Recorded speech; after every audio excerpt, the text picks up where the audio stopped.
Oh my gosh. That's my delivery right there, okay? Oh, welcome to Man Radio, now Man to Man TV. Oh my gosh, what a transition. I'm sitting in tonight. I'm Toni Breedlove, sitting in for Richard Hall. Pretty Ricky, as they call him. Pretty Rick is what they And call it. and this will be the first time I'm sitting in with Mr. Chris Smith. And this show could actually go anyway. I'm just I'm just warning you. Okay. It's gonna go somewhere. We don't know where it's gonna go. We prayed before, so hopefully it goes the right direction. Oh my goodness. So tonight's show is Are You a Racist? And right before we went on air, Chris and I were having this little discussion about an individual being a racist versus being prejudiced. And is an individual, or do they have the ability to be a racist? So that is what the show is about tonight. Are you a racist? But before we get into tonight's topic, we do want to recognize our sponsors, Shades of Africa, in 2 locations in the city of Corona and in the city of Long Beach. Also sponsored by SPMG Media. Thank you, the very beautiful Miss Gina Smith, who happens to be Chris's mommy. And also sponsored by you got me all messed up, Chris. Also sponsored by Urban Sentinel. Thank you, Mr. Reggie Kearney and Miss Jamie E. of Ninth Island Cultural Club of Las Vegas. So thank you to our sponsors. For more information regarding our sponsors, head on over to our website at hottopicstalkradio.com/sponsors. So tonight, are you a racist? So before we had started, you said you'd look some stuff up. Yes, I did. Tell me about it. Okay, well, see, the thing is you were talking about prejudice, or just being prejudiced, and prejudice is a part of racism. So I was saying that regardless, no matter how you put it, you's a racist. If you say you don't like something, why you gotta say you's a racist? You's a racist. The vernacular is bad. Hold on, I said it the proper way. You is a racist. But I know in the show description, I know when we had posted the show description, we were, it was more so talking about, and I was only taking that from what you had sent me as what you wanted to talk about. Right. Because in a lot of ways, we, as human beings, just as human beings, not saying any color, no racial background of any sorts, just as people, we seem to say things. We seem to say things that would hinge or sit on the fence as being statements of prejudice, right? Right. Okay, so when I was writing that, I kept thinking, I wonder how many things I say. That's not true. Come on. I'll tell you like this. The first thing you see when you see like an Asian driver or something like that, you're going to be like, God dang, you can say Asian. Or you're going to say something like that. And you don't mean anything by it, but it's just you have stereotype, situations. So you just equate them to that. You know what I mean? No. Look, because you got your mouth. Look, hold on. So you mean to tell me that there are no stereotype situations where you can just automatically... So if I told you right now, yeah, it was a bunch of people I had over. They didn't bring no food or nothing. They just came in, ate up all the food. What race would you think about then? Exactly. I don't even gotta say it. But does that make you a racist, or does it make you prejudiced? And see, I don't know if it makes you either, because nowadays with the form of like just being able to be open like that, like even comedians, they make those type of statements all the time. So it's kind of like it's hard for me to say that you're a racist because you might make those statements. But white folks got different rules other than other races. See, it done been so This much is true. going on. It done been so much that is going on in this world. Y'all don't get a pass, and it's bad. I feel bad for you, but at the same time, I don't, because it's been so much that has happened that y'all try to cover up, and people just not giving y'all that pass for that. But other races, you know, we like Mexicans and blacks, we can make jokes with each other, and it's not really a big thing. A white person make that. That's not true. Well, that's not true. Setting. It depends on the setting. You think? Yeah, well, because I look at it like this. Like, for like the friends and the people that I hang out with, I give people those passes based on the relationship. The only thing I tell them is, don't do that in front of other folks. Because I had a situation where I was hanging out with some of my white friends, right? And I say white friends, that's the only way I need you to understand who I was hanging out with that day. So anyways, we had to get together. Now, when we at work, we joke around. We say all type of stuff. They might say, you know, the N-word, and, you know, it is what it is. I don't really make a big deal out of it, because to me, I don't feel like it's a big deal unless it's coming out in a certain tone or a certain manner. So we was at a group setting around some other people we don't really know like that. And my boy joked in front of him. Now, the only thing is I had to let him know, when it just be us, that's cool. But I'll never want anybody else to think that that's okay, because if I don't know them like that, it's going to be a problem. So I had to. Okay, so let me ask you this question, though, because when that happened, what was the reaction on the other side, the responsive reaction? What's the other side, Tony? Can you say what the other side is? Okay, what was the racial makeup of the other side? You mean what did the white people in the house have to say about that? I'm waiting on you to just talk, girl. See, you know what? I'm trying to be politically correct here. Girl, you ain't got to be politically correct. It's me. This ain't real world news. They gonna keep it real, but this is man to man. We gonna bring some snacks and we good. But this is my thing though.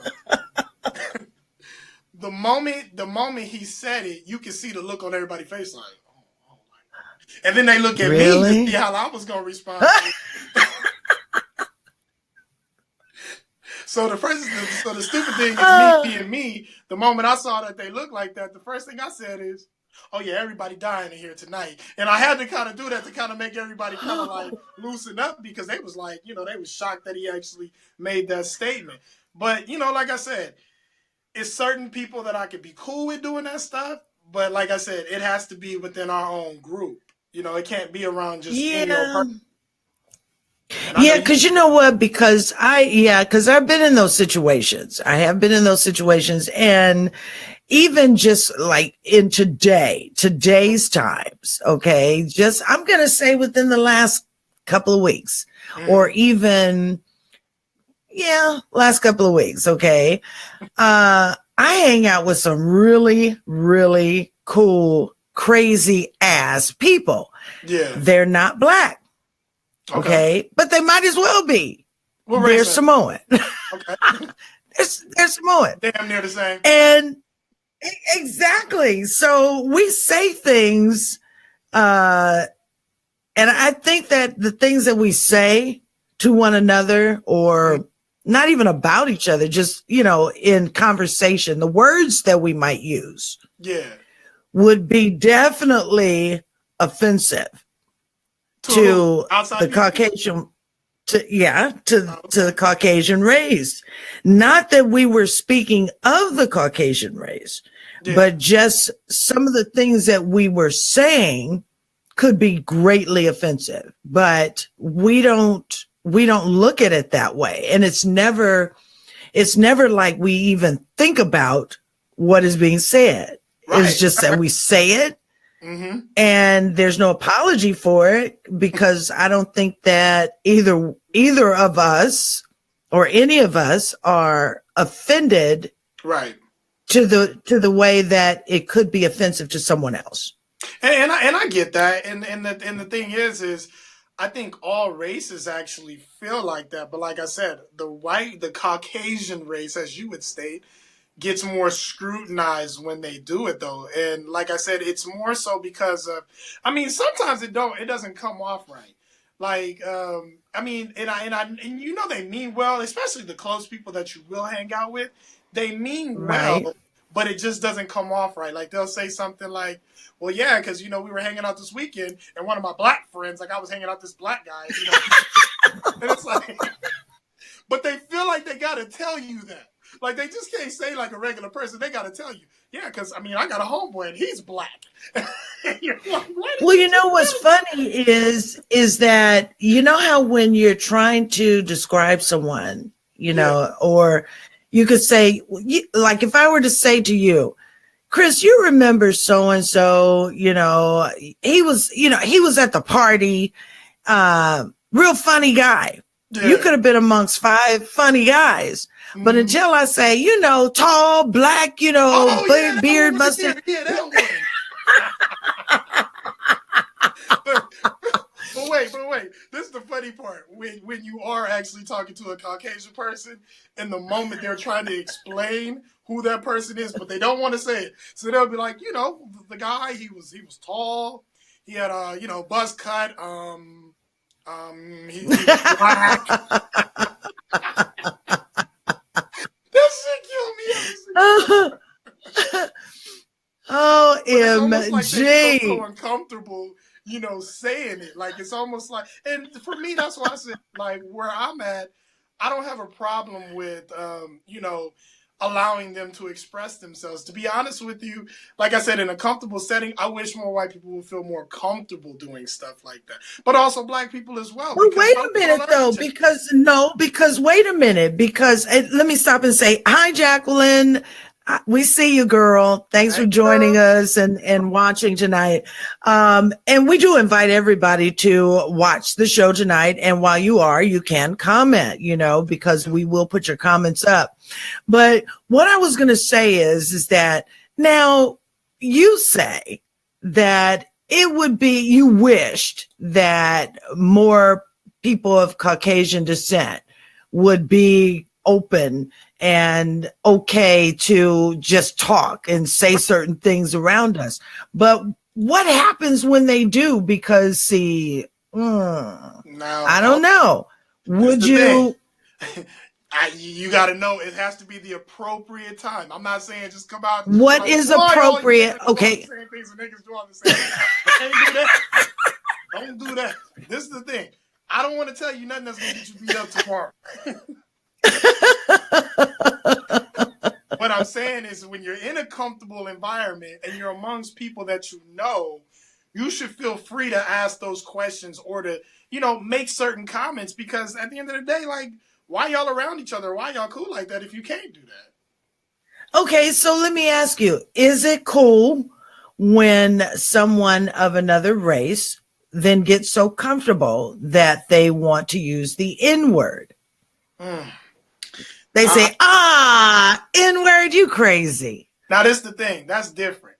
See, when they that's the whole thing. Why is that different? Because it's the way you stated it to me, like, N-word, you crazy. And see, that's the thing. Okay. We don't have to do all of that. Like, I ain't gonna say, here, Caucasian, you crazy, or here. You know, I'm not gonna do nothing. We shouldn't even be having that type of conversation. But if they just in a conversation and he'd be like, yeah, and that nigga came over here, it's like, I'm not gonna trip off of that because he's explaining the situation. He's caught in the moment. And I know, like I said, some people won't agree with that. But for me, it just wait a minute, but it's okay for him to hold on.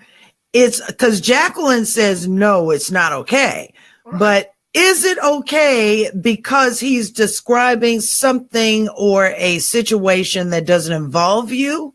Or is it not okay for him to use the word because he's addressing you? Okay. So because see, you're talking about, you said you've got to figure there's a line though. And it is. And I don't think the word should be used anyway. And it's like this. Depending on my social setting, I'm not just saying any old random person can just come up and do that, because if I did hear that from a random person, whether he's talking about a situation or not, of course I'm gonna kind of be like, oh, okay, he extra comfortable.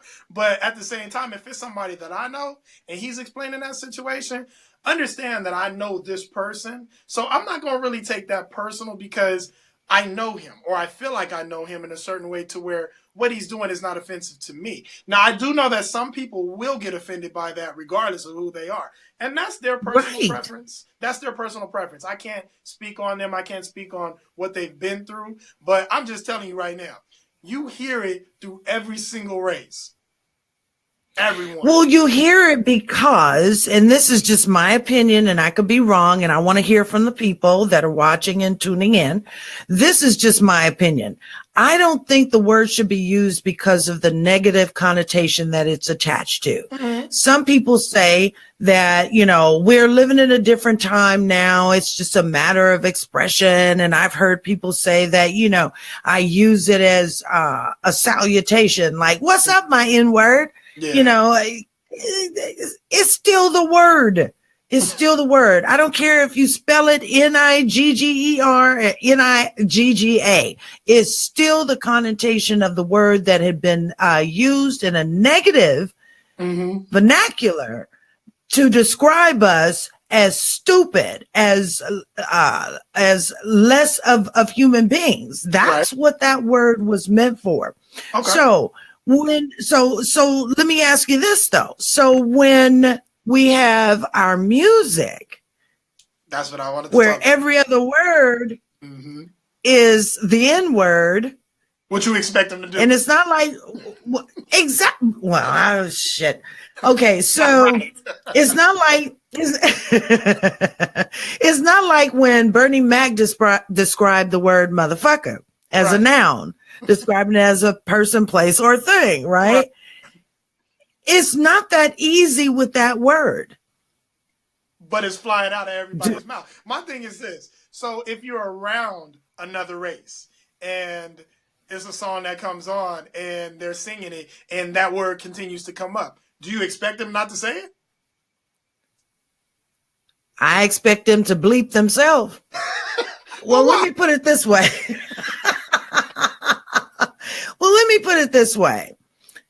I don't want to hear them sing it. Mm-hmm. Okay. Now, whatever you do in the comfort of your own home, that is what you do in the comfort of your own home. Mm-hmm. But I don't want to hear it because I've been next to cars, bumping their music, and it's got a nice little track beat, that kind of thing. But soon as I look over and I see it's a white boy and the word "in" is coming up, I'm just sitting there thinking, okay, he gonna say it. And then he turned looking at you like, want to roll up that window. You say that word, boy. That's what they put it in the song for. You say that word. If you say it good, just don't say it in front of But, but why is that okay?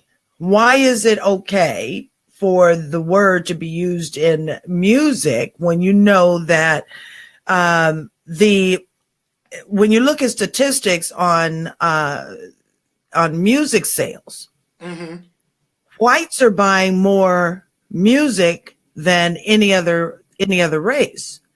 That's because black people don't buy nothing. No, hell, we get it on iTunes and download it illegally, and girl, we know all the apps to download everything free. Fly that black people free from a lot of things. You ain't getting so I want to address no more. So let me address the comment from Mr. Shug. He said, "Did my people ever use the N-word as slang back in the day?" You know what? I had been reading. We have done shows on this before, and they do get a little heated, when they're in a serious nature. That's why I'm glad that I can sit and do this show with you, because you joke around. Oh, yeah. And as long as we can keep it light, I'm good, because I can get real serious and deep on this. But but addressing Mr. Shug's comment, did our people use the N word back in the day. Actually, they did. You would have found the N word used more by the black overseer, the one who was the second in command, and using that to the black slaves. That's what happened then. Then you bring it into around the 40s. You find a lot of that being used because it was a time where blacks were then coming up. They were involved in like the cotton clubs and all these different things, so we still hadn't gotten away from that word. Yes, we did use it as a form of salutation, form of greeting, as a form of referring to each other in a negative way, because that is what we had been passed on with throughout history. So the word never has gone away. So what? So what's the problem? I didn't want to disrespect you, but I was gonna say, so what's the problem? N-word. But I just, like I said, I don't like the word. I don't like the word. I don't use it. I feel like I can understand that it's not a comfortable word. I mean, like I said, when it comes out in the wrong form, yes, it make you feel some type of way. It kind of makes your skin kind of crawl a little bit. But I feel like it's used so often now, and I mean, hell, they're putting so much on TV. I mean, even the word bitch is played on TV, and they don't even bleep. Oh yeah, and that's crazy. Well, you know what? I had noticed that they curse.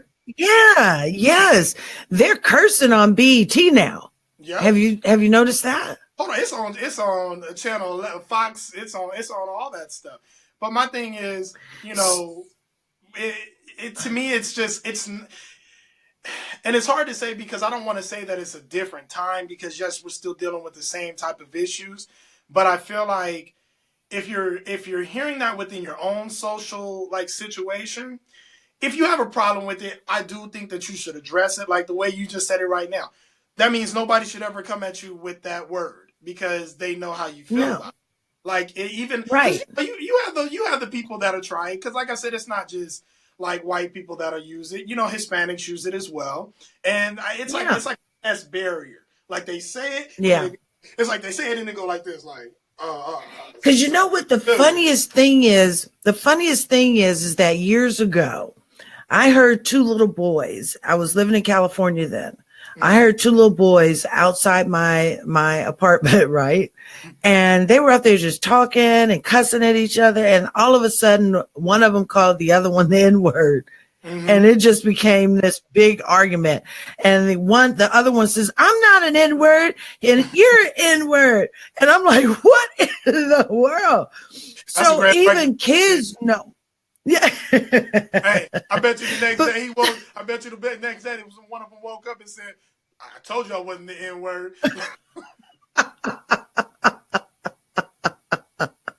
Oh my God. But I just, now I can say this.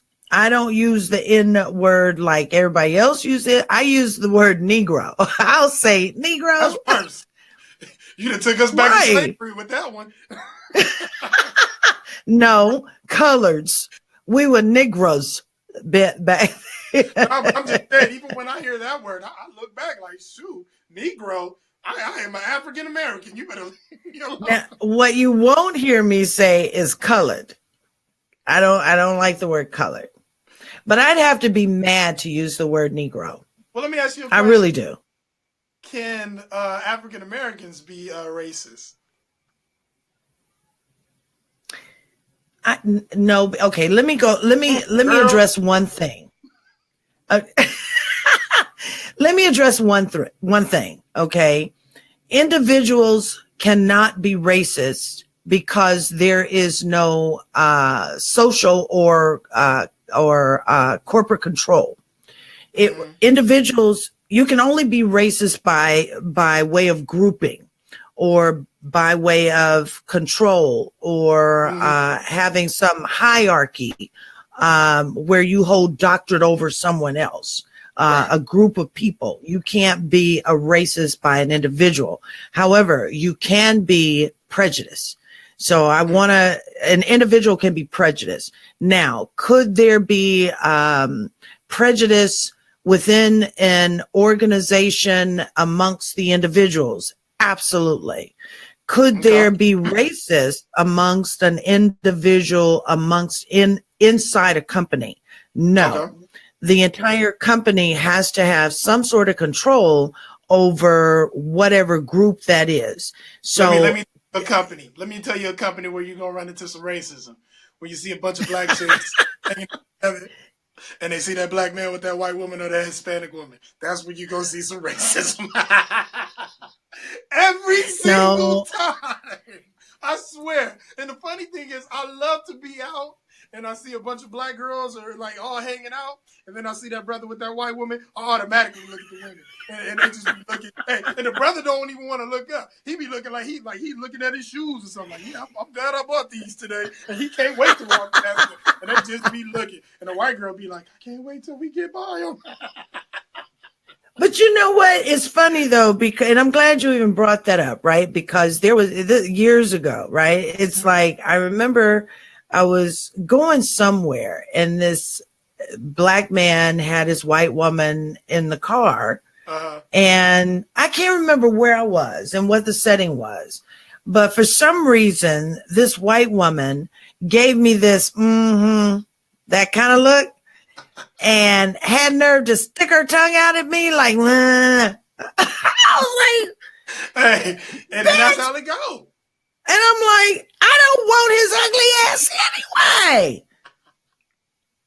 You know? But my thing is, so why do women do that though? Because I never understand. See, my thing is this, and I'm very big on this. I don't see a race when it comes to being beautiful. I just see a beautiful woman. It don't matter what race you are. If you are beautiful, you are beautiful. Right, and I can agree with that. She pretty to be white, or he pretty. And it's like, how no, do you that kind of stuff? That's racist. No, that's prejudice.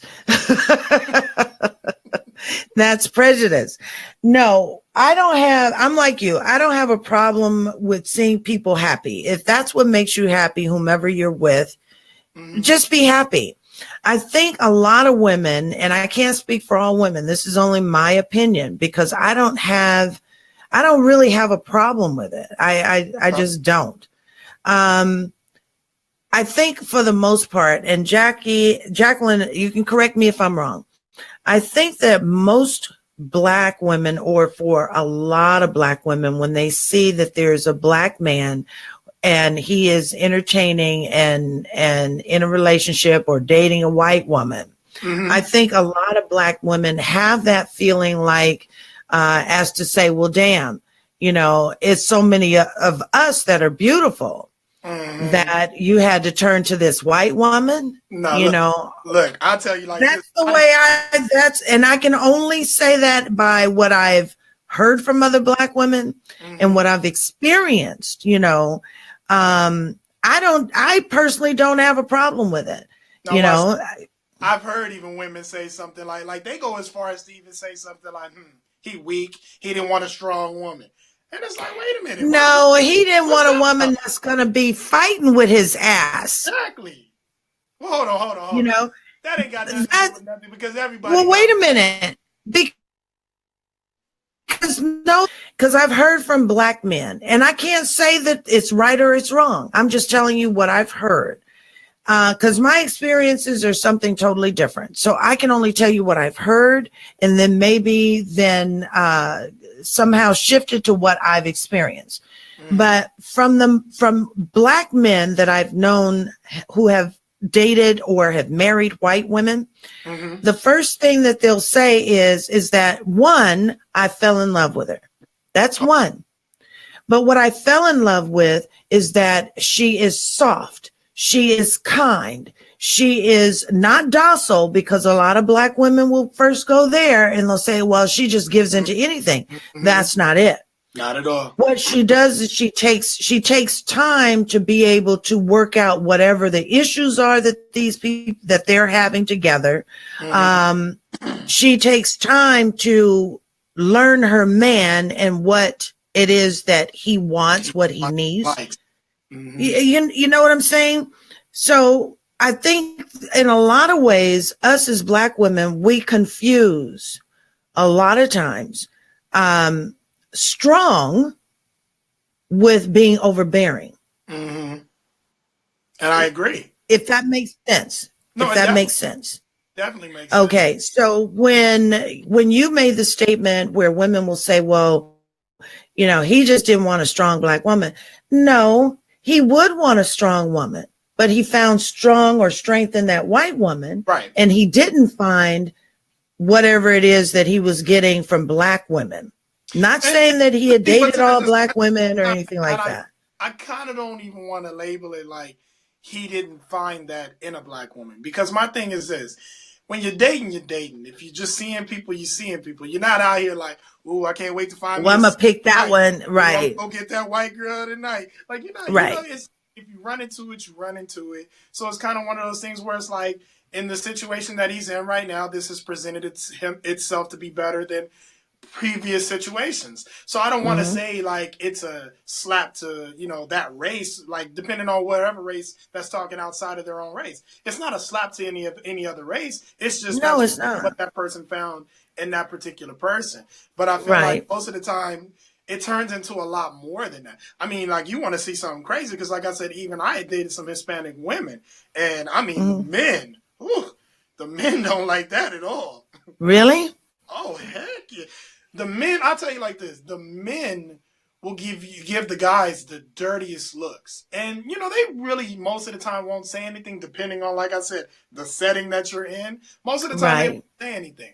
But they look, and they give you hard looks. Another race like that is Asians. Oh, the parents do not like for them to really date outside their race. And, right, because that's a cultural issue. Mm-hmm. So they have a strong culture. So what do you call that, though? You call that a cultural issue? Or is that a form of prejudice?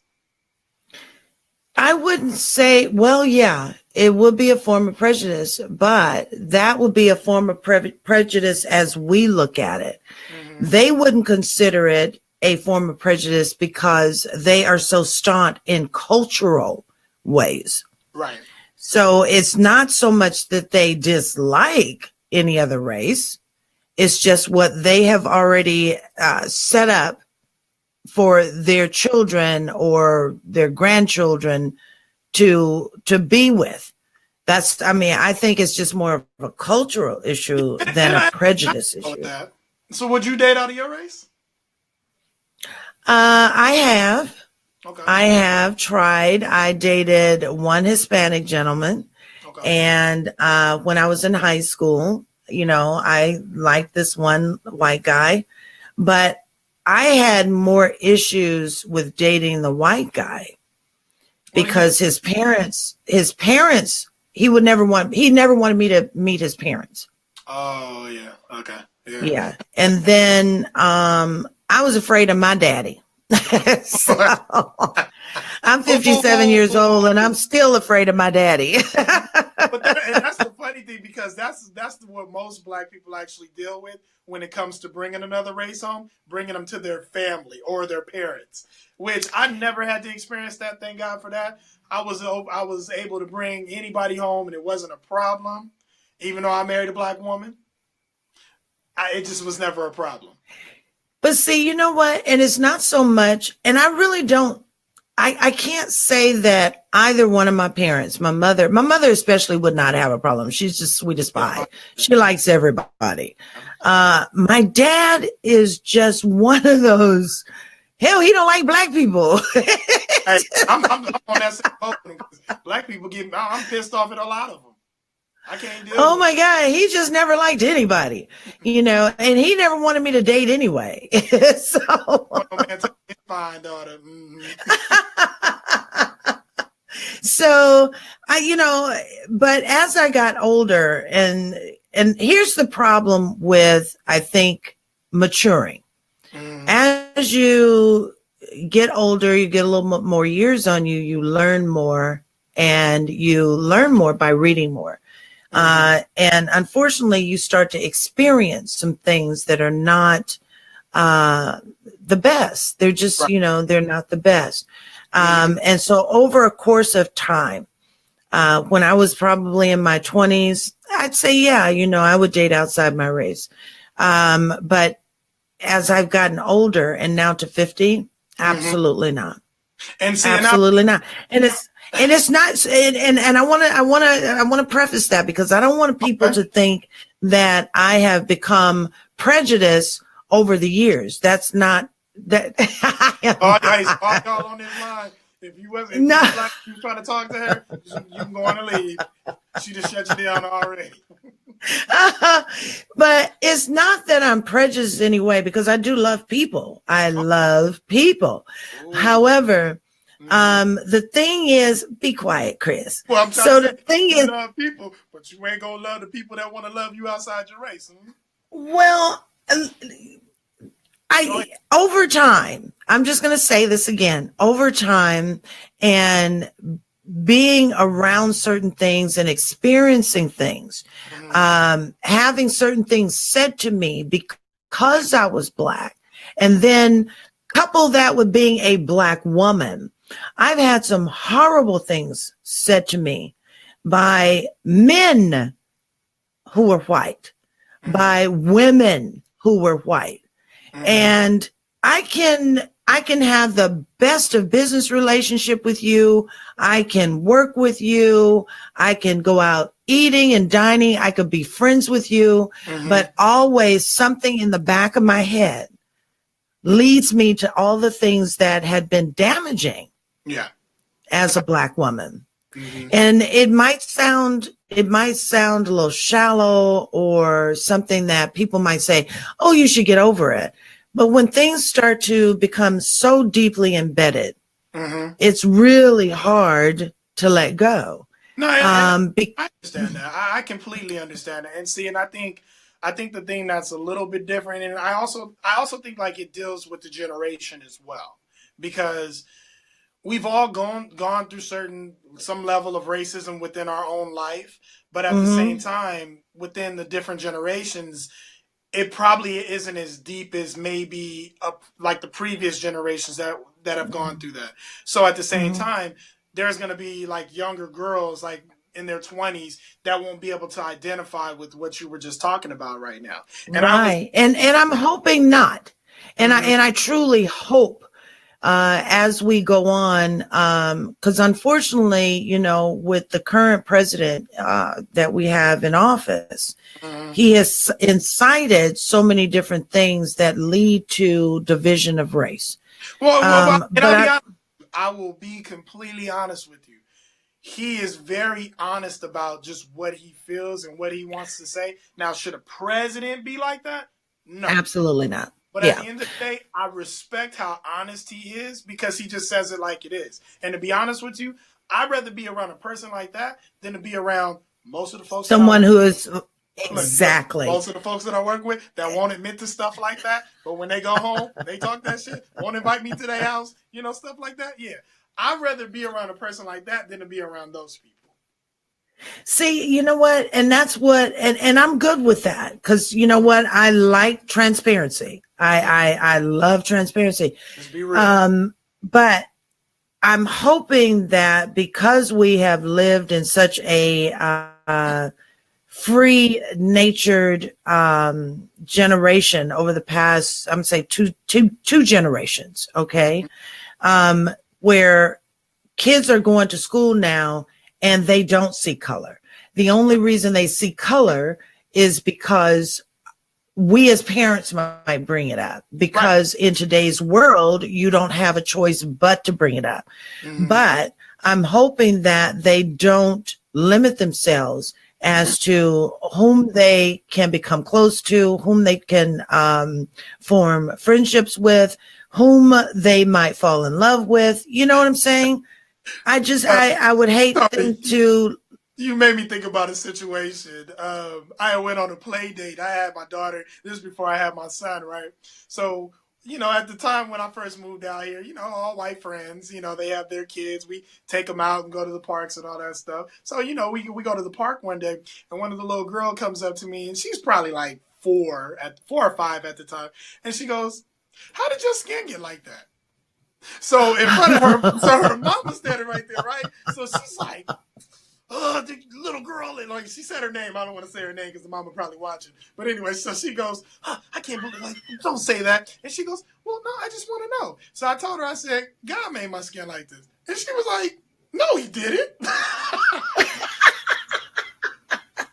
And it was so funny because, like, when we talked afterwards, because the mom was so embarrassed, but she goes, I couldn't really get too upset with her because she hasn't been around very many black people. So I can't. Kids are going to be honest. Exactly. So she's like, she's trying to identify with this situation, but she can't understand it. And then I'm telling her, "Yeah, I'm your uncle," and she's like, "No, you're not." Like, Exactly. Exactly. So it just was a trip. You made me have to think about that because and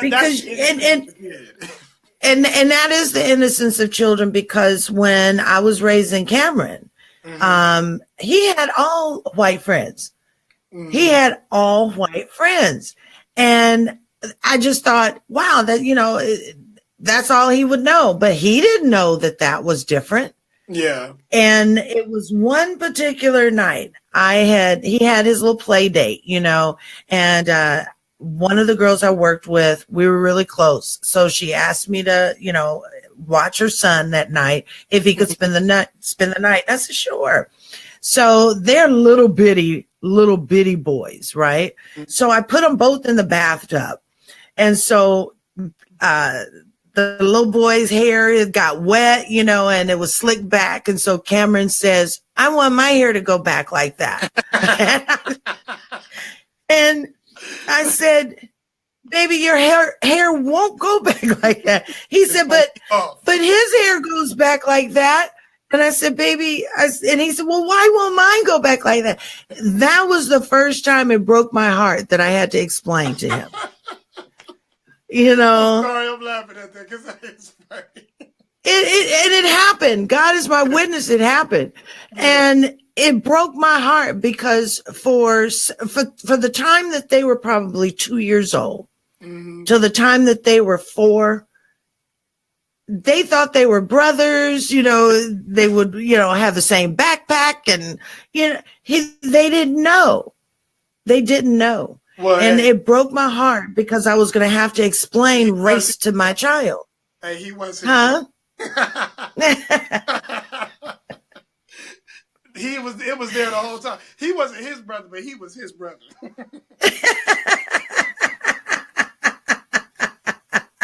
Like a salami.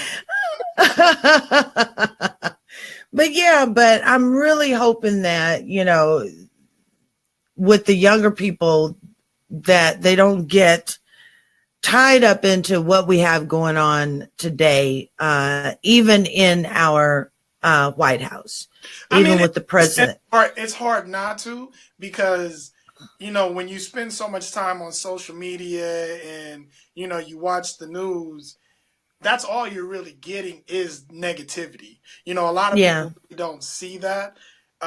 They feel like, social media is an outlet. Yeah, it's giving you information and you're staying on top of the current news.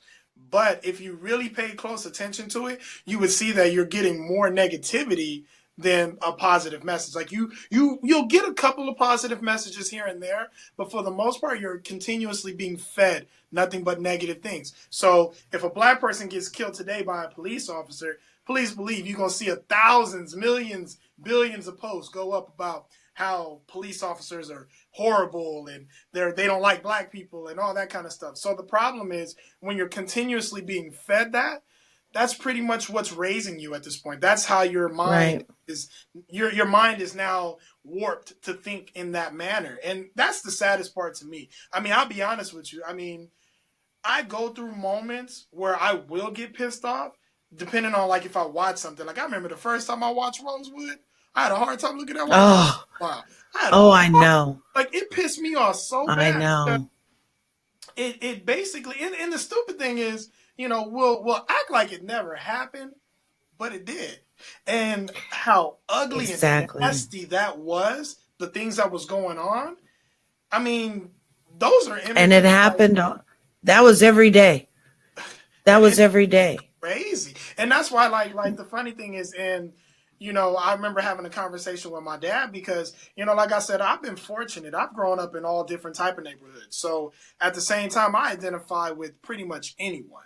But the thing is, I was telling my dad, I came home from work one day and I'm like, yeah, I said, man, they really love me at my job. Like, they're going to end up probably promoting me, putting me in different positions. Like, people treat me good. Right. And he was like, yeah, but, just be careful, the things that you disclose or how things go on because, they'll turn on you. And I'm like, what are you talking about? Yeah. These people help me out. They make sure I'm always good. He goes, I understand that. But I'll tell you like this. The moment something bad happens, or like say if something comes up stolen, you will be the first person that they look at. And at first I didn't agree with that. But then I got put in a situation like that. And sure enough, it happened. So it helped me. Okay, exactly. Exactly. So what you're describing is exactly what I was describing just a minute ago. Mm-hmm. Because over time and as you age and you mature and you start to become more curious about your race and where you come from and history and the things that have been done to your race, your ancestors, it begins to harden you in a lot of ways. And that's why I said, of course you don't have any begrudging feelings about someone of a other race. Yeah. However, but what you learn over the years will make you more cautionary of the situations of which you're put in. Now, the only thing I don't like is that we will point it out with the other races, but we won't point it out within our own race. And I'll give you an example. So I just told you, okay, so something came up missing. Of course, I was the first person that we looked at. Now, at the end of the day, do you know how many people I have in my family and friends I have that steal? I know people that I can't even invite to my house, or I put stuff away just because I know that they steal. And black people do steal. Wow. I'm not saying most of them, but I'm saying that there are some that do steal. So we can't act like we don't, like that doesn't happen within our own race. It happens in every race. Okay, hold on. Wait. And I'll give you one more. So, Toni, you want to go outside tonight, right? You're going to go for a nice little walk. You see a big nice... Are you going to stay on that same side of the street? Because I know I'm not. Call it racist. You know what? But smart. But I can't say past. What? I honestly, no, really.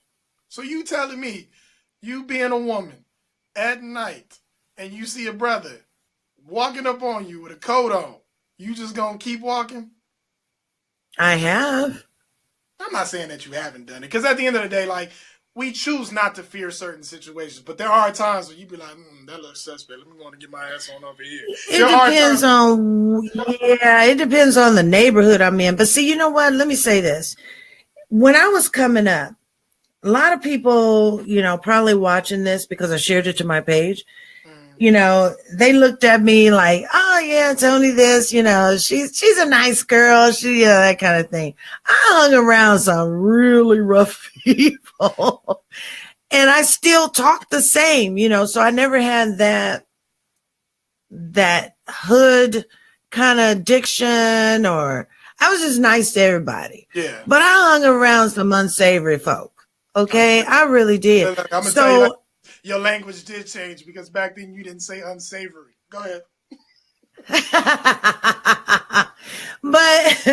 But I guess it's because certain people that I knew and that I was coming up with and I knew did certain things. Mm-hmm.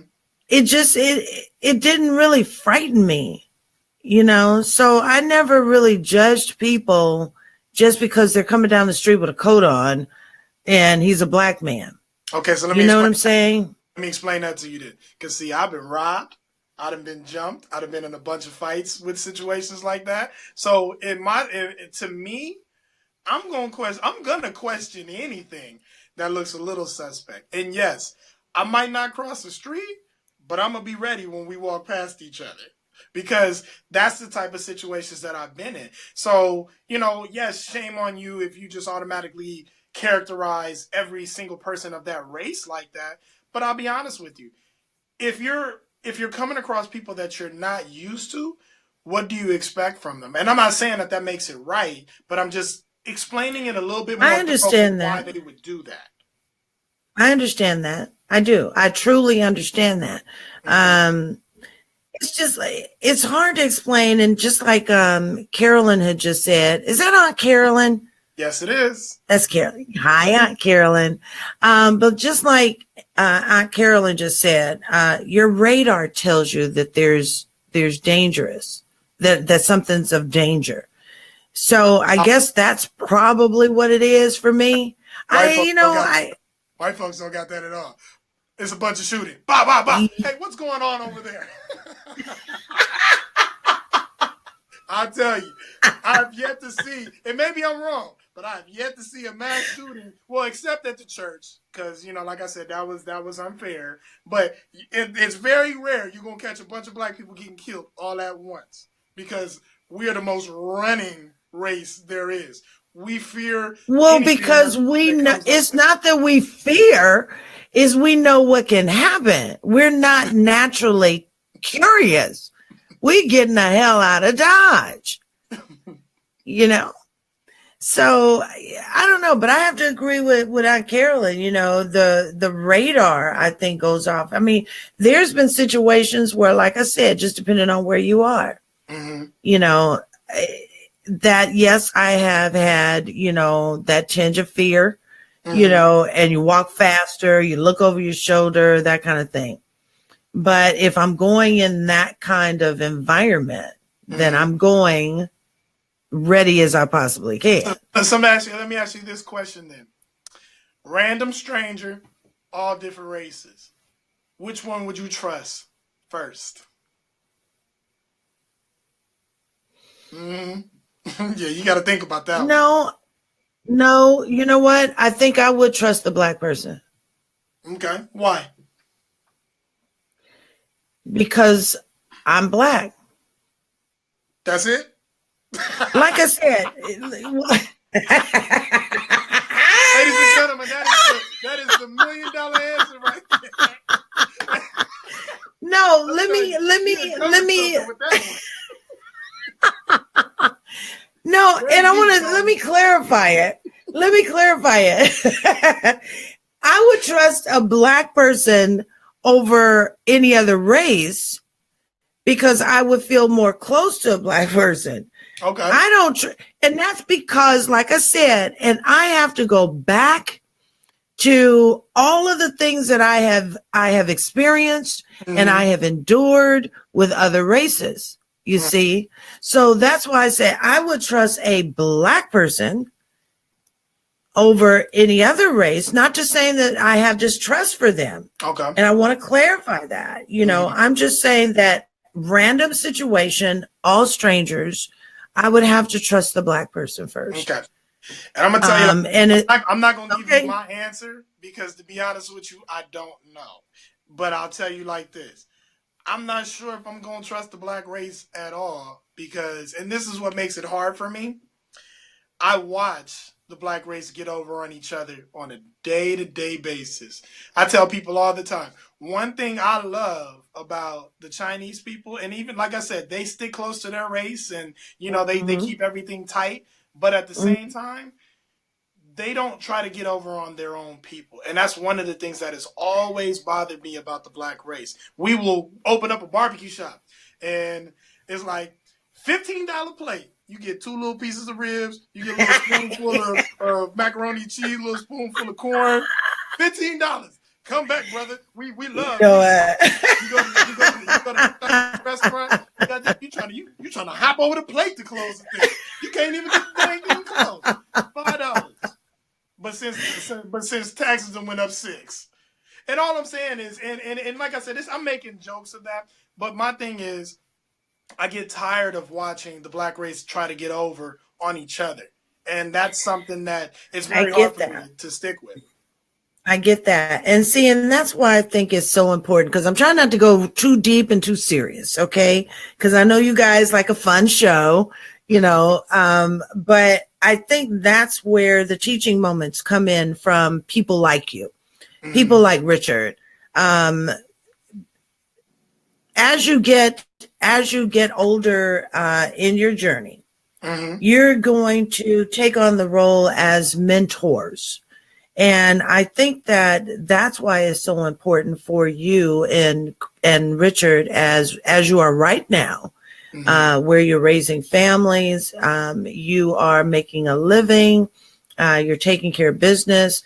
Now you're in the public eye. I think that's where that important teaching moment comes from. Yeah, Okay. I agree. And that's where I think that this is where you use the platform that you have to be able to encourage other blacks, young blacks, because see, a lot of times you don't find in today that you have younger people who are getting the knowledge that they need so badly in order to be able to secure a future. Right. Okay.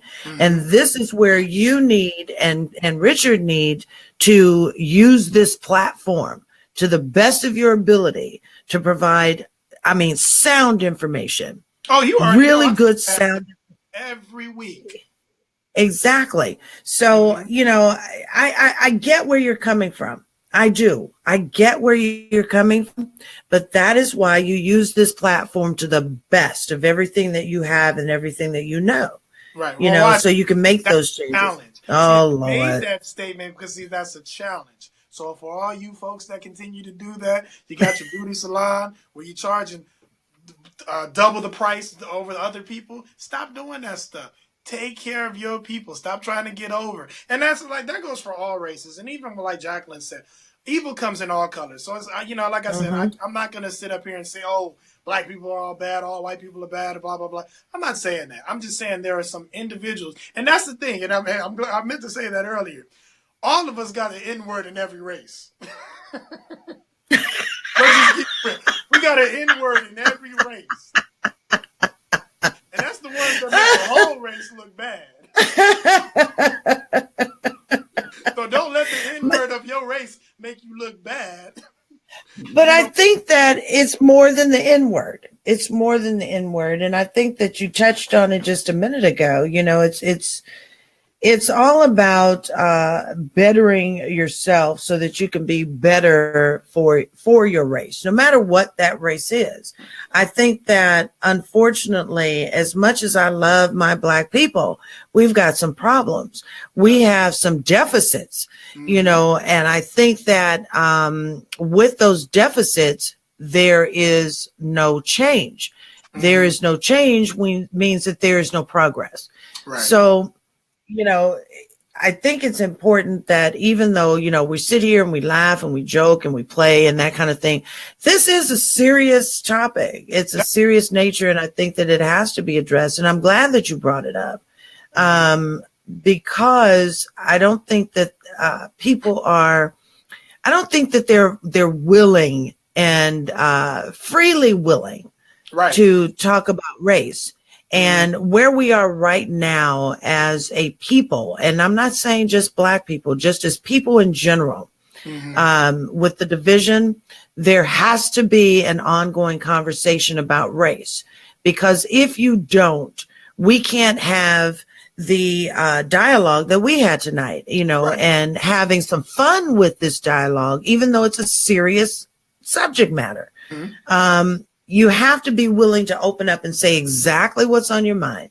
You have to be willing to be completely transparent and honest as to who you are. Right. Because like I was just saying, there are certain things about me that I know I love all people, Mm-hmm. but I could not date outside my race. And that's just honest. It's Mm-hmm. not being prejudiced. It's not holding any racial undertones. It doesn't do any of that. It's just Right. being honest. So a lot of people don't know how to do that. Right. And I think that if they started it, I But think it'll be I'll better. tell you, and starting it is definitely something that we should do. But at the same time, and I think where it gets frustrating after a while is because you have so many people trying to make their point, and no one is willing to see the other side of it. So it's kind of like that, like a tug of war. So it's like it's back and forth. Well, this, and then this, and there's never really a common understanding of what's actually being talked about. But I'll be honest with you, if you don't get to see both sides of the fence, meaning like in a bad neighborhood versus a good neighborhood, you really shouldn't talk too much because you have no level of understanding. Because you don't have a level of understanding. You're right. And, I totally agree. And it's one of those things where it's like, this is where it's frustrating, and this is explaining this to, say, the Caucasian race. This is where it becomes a little frustrating for most African Americans, because when they're having these conversations, you're interjecting on something that you kind of don't really have any background on, as far as being harassed or not growing up in a privileged neighborhood, or, you know, not knowing who your father is or your mother is, you know, different things like that. And, you know, don't get me wrong, every race has their moments where, you know, some of the moms did step out, some of the dads did step out, but it's still a different dynamic when it comes to the African American race. And guess what? You might not agree with it, but I'll tell you like this: if you don't agree with it, do your homework, ask, talk. You'll never know unless you actually talk about it and bring it up. And that's the problem with a lot of things that are going on today. We have our opinions, but we're not willing to take it to other people and have those conversations. We want to keep it in our yeah. I talk to my group. We feel like we understand it. But unless you talk to the other side of it, you're never going to understand it. And that's just Exactly.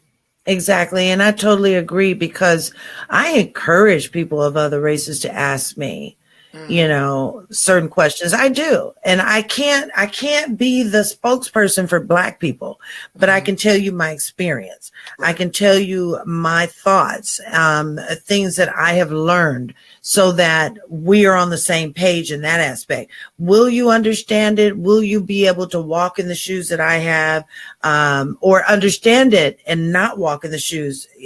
It's no way. But at least you can allow me the opportunity to tell you what I know and what I've experienced. So then that way you might have a little bit more compassion for someone other than me, just because you know me.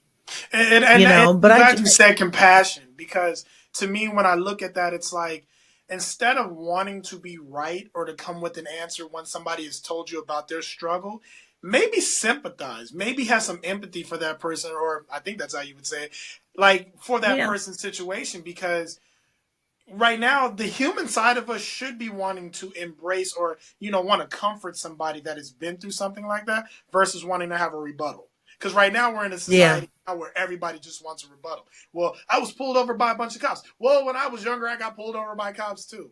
And it's like we're losing sight of someone's hurt in that situation. And that's where, as humans, we have to get back to having some compassion for other people's situations, wanting to just feel like we know, and I trust me, I understand, and you really don't.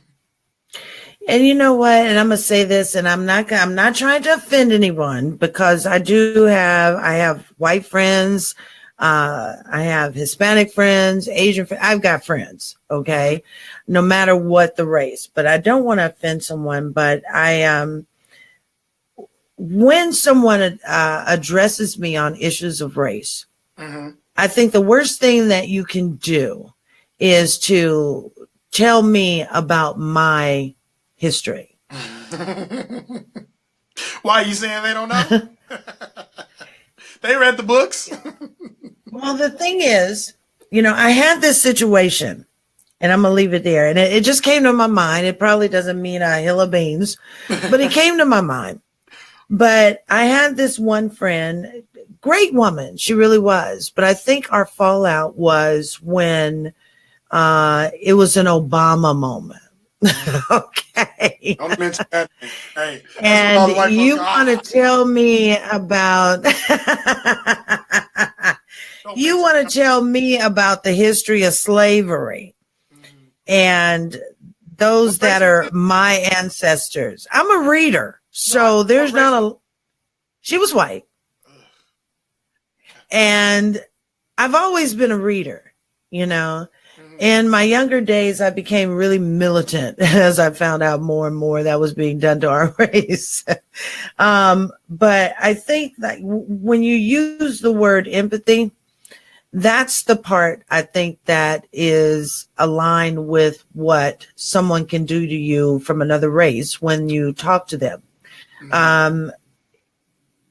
Just because you read the books don't make you experience. Right. You don't know the experience because you don't know the struggle. A lot of stuff that you read in books today is slanted. It doesn't give you the whole truth. And it's written from the white perspective and not from the perspective of experience from those who had been there. Right. So with that being said, all I can do is tell people that, with that word empathy, I think that's where that word empathy would have to be actually utilized. I agree. Because I think that's why a lot of blacks will shut down. You start to talk, blacks will shut down. They will shut down because if you are talking to someone of non-color and they want to tell you what you should know as a black person, your history, you're not showing the empathy and of the struggle. One thing people have to understand is, this is the experience, and the things that we talk about aren't coming from books. We didn't learn they're not from the book. This is from life experiences and family stories of things that has happened. So it touches home. So I think you kind of hit the nail on the head right there. So understand this. When you're in a different race trying to talk to another race about anything to that magnitude, you should understand this. This is not a storybook. This is real life for us. So exactly. That's, like you said, that's where empathy should come in and common sense should start kicking in.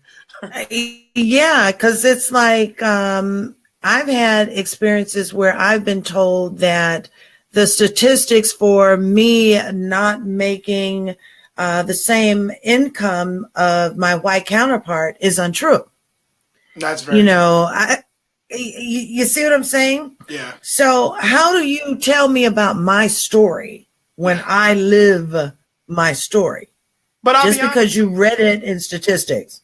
And it's because of the N-words in our group that make it bad, because you have so many people that really complain, and they use this. They use that type of stuff where they'll say, I'm being held down. And really, they're not working hard to where they want to get. So, and I'm not saying in all situations, but I'm saying in some situations you have people that use this as an excuse.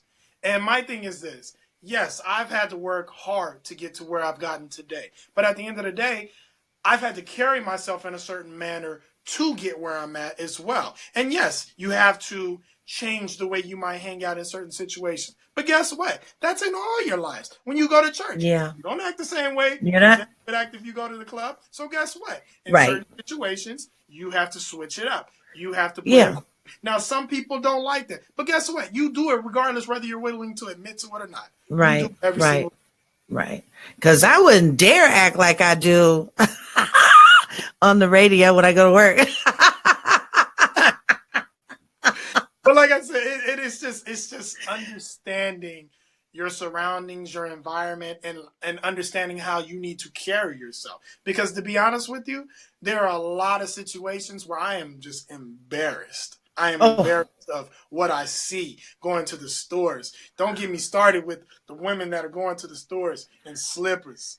They got clothes on that's not their size. Come on, Toni, you gonna make me go there? The show should have been over, but you're making me go there. The brothers that's going in there, and like I said, I can say there are times, because I like my waves, I like them, sit nice. I will have my do-rag on, but sometimes I'm not comfortable with that, and I will take it off because it sends a message about how you carry yourself, and to a person that can identify to you, it's like, what message are you sending to them? You know, so Right. really you should be coming outside of your house every day wanting to send a good message about who you are and what your race represents. That's if Exactly. you all of that. So, Exactly. And you know what? I totally agree. I totally agree because I know I have been teased for a long time. I go to the grocery store. I am not walking out of here in slippers, a head rag, or nothing else like that. oh, I put my makeup on. I was raised by Southern women. Okay. I put my makeup on.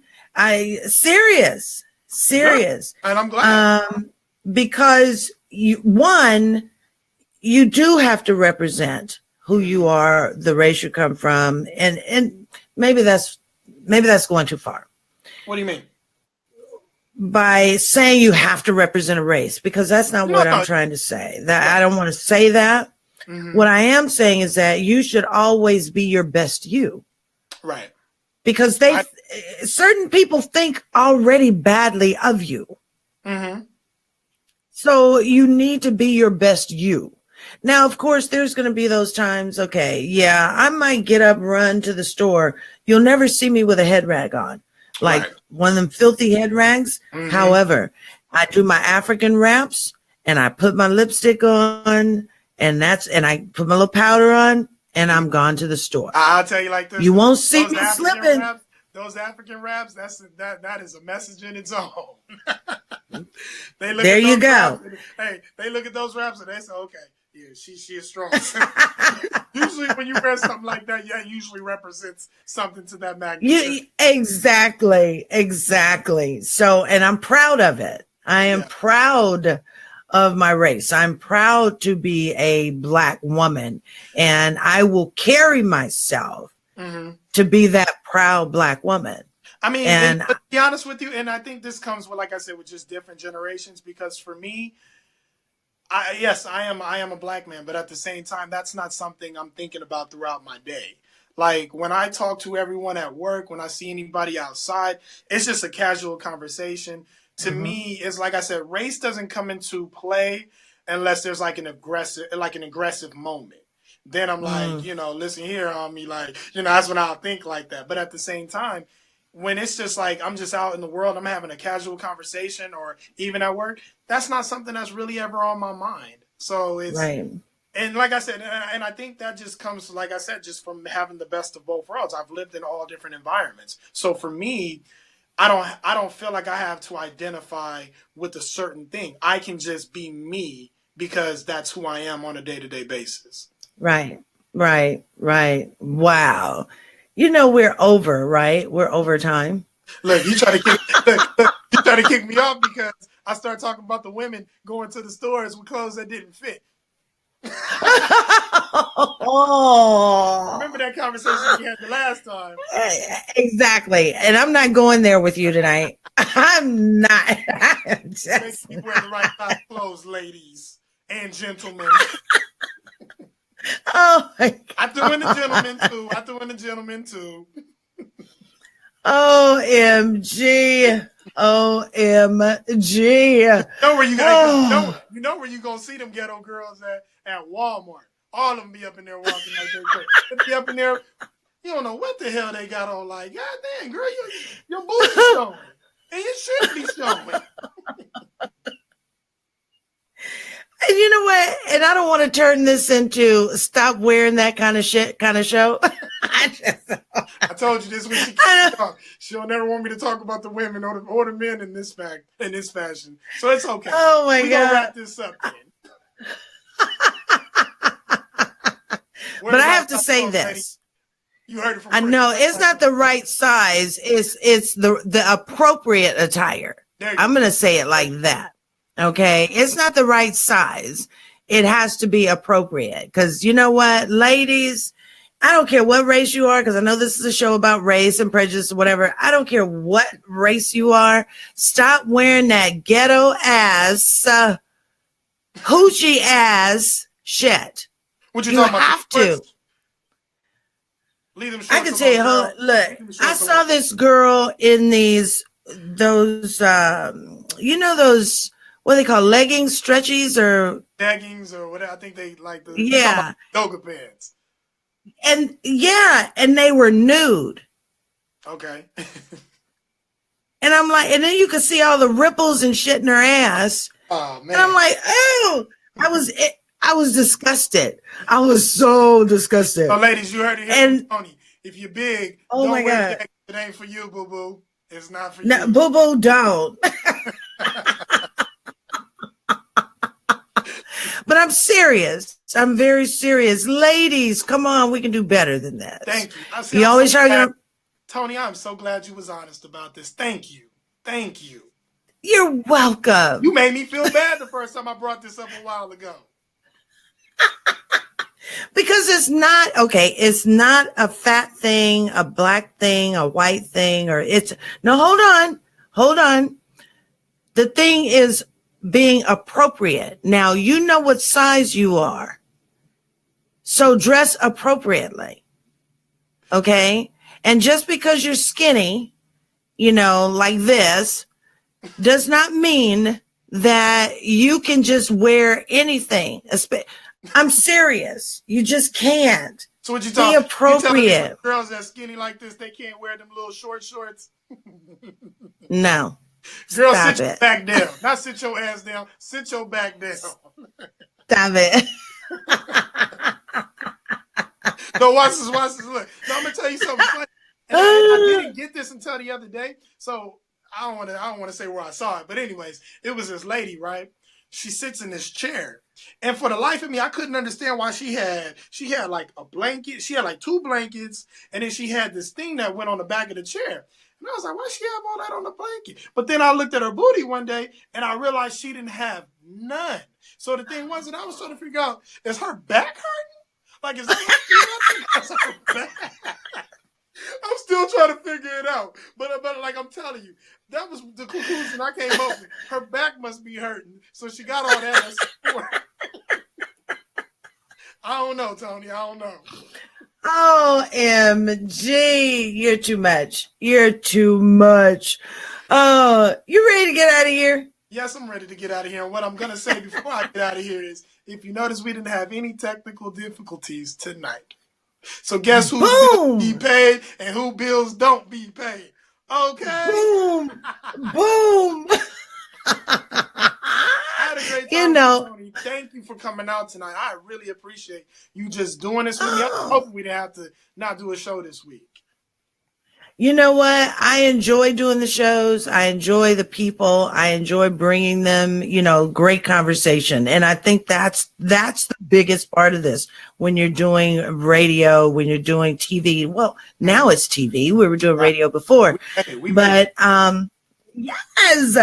So, but I think it's important that we continue to do it and stay on top of it, you know, and the only time that I really like being out and not doing the shows is when we know there's holidays, you know, and we need that break because it's a lot of work to do these shows. Right. No, but, yeah, but I like to do the continuous things. So that's why I said, I'll sit with you. I didn't mind. And just to let y'all know, sometimes you might not see me. Sometimes you might not see Richard. Sometimes, you know, Toni might not. But you always are going to get a great show. We're always going to give it to you exactly the way it is. And, you know, I'm going to talk shit every time I'm on here. So you can just the way I do it. You're going to get it all the way. And if you got a problem writing it, because I talk shit to you while you're writing too. Okay? Oh my God. Oh my gosh. You're too much. Appreciate all the guests. Thank you for all the comments. Thank you for coming out tonight. Like I said, when we make it big, if you wasn't watching this show or you wasn't making no comments, I don't know you. I've never met you before. So you better get on now. You still got more tickets left. You can get on the train. But there ain't gonna be no more tickets after this train start rolling. Oh my gosh. See, how does the networks on mainstream radio, they said, we do not necessarily agree with the comments. No, and we don't. But you know what, I'll tell you like this. We've had some pretty good guests that have brought some real stuff. And, you know, like I said, it's always going to be a difference of opinion. You know, don't take it personal. You listen to me, I listen to you. We think about it tomorrow. Who knows? Maybe you might have got through, or maybe I might have got through. but right. I'm gonna say what I want. Oh boy. Oh boy. And I was afraid of you being on camera, but actually you're okay. You've calmed down. I stopped drinking. That's why. See, I don't drink before. Oh, damn. You know, you drink during the show while people looking at you, they can see it in your eyes. So I stopped drinking. But it's going to be one of them days I'm probably had a bad day and I'm going to have a drink. That's when I'm going to probably have to turn the camera a little bit so you don't see me all the way. But just know you're going to always hear some shit talking from me because that's what I do. Oh, my gosh. Well, I just want you to be you. Thanks, Brian. Looking forward to you, man. Yep. But let me go back, and I want to try and scroll through some of the comments because there was a lot of comments coming in as we were on the show. But I want to thank everybody, and I'm going to try and do this by name: Brian Chacon, Jacqueline Price, Mr. Shug, Del Sebring. It was some more in there. Shonda Smith. Let's see. I'm trying to go through this because I'm trying not to waste a whole lot of time. I keep coming on the same comments. Jacqueline was on her thing tonight. She was just commenting. She was on. I'm telling you. I'll tell you like this: when she was a kid, she was the first one. She was the one fronting class, just like this. She had her hands up all the time. We love you. I know. Oh, and then Carolyn too. Yes, Carolyn. Also, Ellen Arlen said, hi, nephew. She said hi earlier. And I'm trying to see whom else was in here. Of course, Miss Carolyn. I hope I didn't miss anybody. I'm trying to scroll as fast as I can. That means you make enough comments. That means you need to talk a little bit more next time. Moving on. Oh my gosh. But anyway, we're going to go ahead and get out of here. And I really want to say thank you to everyone who had joined us tonight. We really do enjoy your comments. We enjoy your support. Also, we're just going to shout out Mr. Richard Hall, who was not joining us tonight. But if he had joined you, I couldn't sit with you. So I'm not going to say I appreciate him being gone. We just gonna keep it real right now, okay? Look, if I had a choice to pick a beautiful woman over a man that I argue with all the time, guess who I'm gonna pick every single time? Come on now, girl. Oh, yeah. No, I miss you, bro. Like I said, it's you and me back next week. We going ham. I don't know what type of show we gonna talk about. We gonna come up with a crazy topic and make sure that y'all are tuned in so that way you guys can have some fun with us. So look forward to the show coming out this week. Absolutely. And as always, I look forward to sitting behind the controls and giving these two guys their cues. I'm going back into producer mode next week, where I belong. You know you don't belong there, girl. You're next to me. Okay, boo. Okay. Hold on. Don't get it started. You know. Because you do remember this, right? What? Yeah. No, you grabbed it with both hands the last time. I was proud of you, girl. That's the way you hold it. Oh. Look, everybody like, oh awful. My God. That's how we talk. I know, huh? Just join in. Say something nasty too. All right, so we're going to go ahead and get out of here. Thank you so much for joining us tonight on Man to Man TV with Chris Smith. And next week, Mr. Richard Hall will be joining us, and I'll be going right back behind the controls. You can make sure to follow Man to Man TV right on Facebook. They haven't finished the link yet, so just look up Man to Man. That's MAN, the number 2, Man TV. Okay, just look it up, and there they will be. Also, make sure to check us out on our website. If you've missed any of the shows previously, you can go to the archive page and you can catch up on the past shows. Also, thank you to our sponsors, Shades of Africa, in 2 locations in the city of Corona and in Long Beach, and that is headed up by Miss Renee and what was that? Long Beach. Well,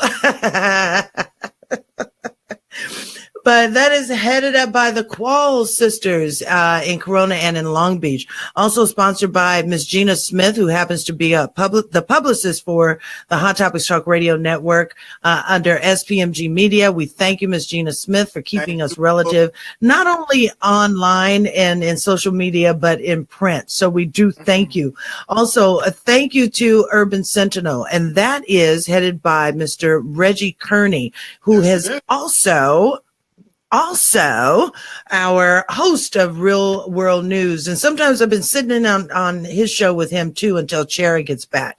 So for all of our sponsors, we thank you for all that you do. And just make sure that if you are viewing our shows, go on over to the website and support them like they support us.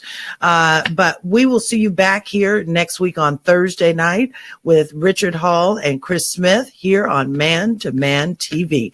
You guys have a wonderful rest of your night, a fantastic weekend, and keep God first. We're out of here, you guys. Night, you guys. Bye, Chris. Have a good night.